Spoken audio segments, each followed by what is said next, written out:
a monster suddenly appeared in the Earthfire Guardians tribe. As the tribespeople were grabbing their weapons to fight it off, the sacred pillar, which hadn't lit up for 2,000 years, suddenly shone with a brilliant glow. This sacred pillar is a divine artifact left by the gods on the magical continent, serving as a means to receive their messages and communicate with them. Since it had been dark for so long, humans had lost all contact with the deities. However, the gods had once warned that if their power ever returned to the land, the sacred pillar would reactivate the connection. Yet, the tribespeople couldn't believe that a monster might carry such divine energy, so they attacked the creature with flamethrowers. But the flamethrowers did no damage to the monster. Instead, it easily overpowered them. Then, the monster unleashed a sonic attack, and in an instant, an invisible sound wave caused everyone present to suffer excruciating headaches, forcing them to scatter and flee in panic. Only John rushed forward and embraced the monster, shouting Allison's name in an attempt to awaken his daughter, who had lost her mind. But the monster no longer recognized him and saw him as an enemy, pinning him to the ground and assaulting him. Meanwhile, thousands of miles away in the royal city, King Lucas sensed the divine power. He wanted to activate a portal to check on the situation, but the royal guardian Olivia tried to stop him. This was because other tribes had long lost respect for the royal family and were waiting for Lucas to leave so they could eliminate him.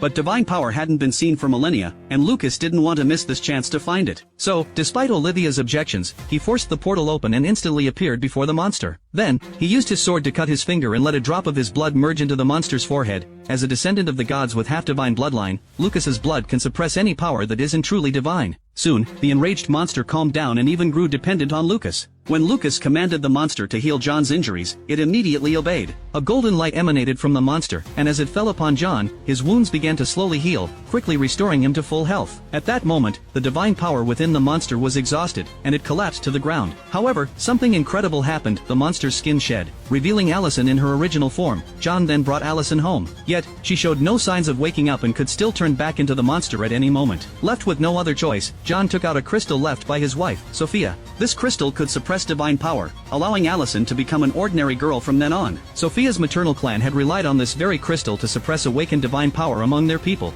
ensuring that no trace of such power appeared on the magical continent for thousands of years. Soon, Allison woke up, but she had no memory of turning into a monster. It was as if it had all been a dream. Others, however, remembered it vividly, and the tribespeople even urged John to cast Allison into the Earthfire again. But John refused angrily. He would never harm Allison again. 20 years earlier, John had broken tribal rules by marrying Sophia, a woman from another tribe. No one knew which tribe she came from. She never spoke of it, not even to John. She had fled to John's tribe while being hunted. The two fell in love at first sight and soon started a life together. But Sophia remained guarded around everyone, never fully trusting even John. As it turned out, she had married John mainly to protect her own life. It was only after Allison's birth that Sophia confessed everything to John, though she kept her divine power a secret. Not long after, to preserve the tribe's bloodline purity, the clan leader ordered John and Sophia to throw Allison into the Earthfire themselves. Surprisingly, Sophia didn't object. Instead, she asked John to take her to the heart of the Earthfire, where an ancient palace built by his ancestors stood. Inside was an ancient crystal that could completely control the divine power within her, preventing her from turning into a terrifying monster and ensuring their daughter's safety for life. But what she didn't expect was that the Earthfire in the central area was far more intense than she had imagined. As John was trying to shield them from the flames, Allison slipped from his grasp and tumbled into the cliff below. Seeing this, Sophia leaped after her without hesitation. When she found Allison, the girl had already stopped breathing. To save her only daughter, Sophia transferred her own divine power into Allison, reviving her,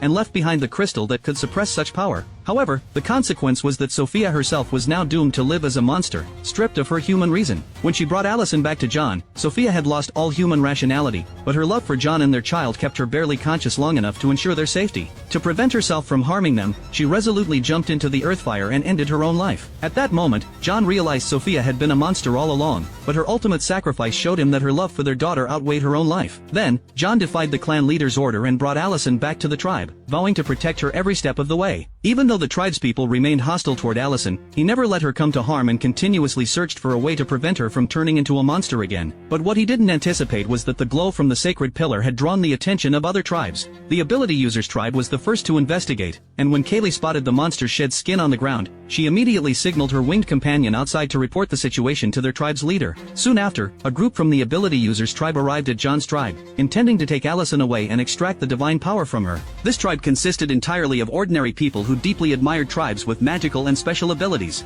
Over centuries of research, they had mastered embedding crystals with various powers into their bodies to gain unique abilities. Brody, for instance, possessed the power of manipulation, allowing him to control others' actions through mental force. Then, he took control of John, forcing him to lead them directly to his tribe's habitat.